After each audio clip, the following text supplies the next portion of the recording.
प्रधानमन्त्री बालेन शाहले अर्थमन्त्री डाक्टर स्वर्णिम वाग्ले, कानुन मन्त्री शोभिता गौतम र महान्यायाधिवक्ता डाक्टर नारायण दत्त कँडेललाई हटाउन चाहेका छन्।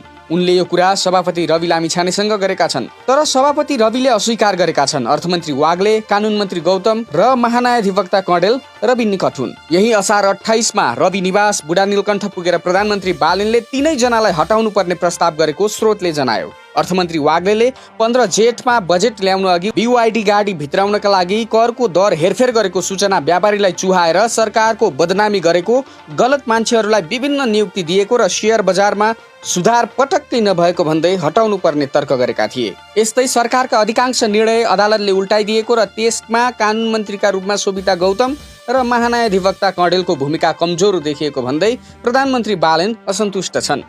बुधबार मात्रै सम्पत्ति छानबिन सम्बन्धी बालेन सरकारको कदम अघि नबढाउन सर्वोच्चले आदेश दिएको थियो। एमाले अध्यक्ष केपी शर्मा ओली सहितका थुप्रै नेता सर्वोच्चकै आदेश अनुसार रिहा भएको भन्दै प्रधानमन्त्री बालेन शोभिता र कँडेलसँग रिसाएको स्रोतले जनाएको छ।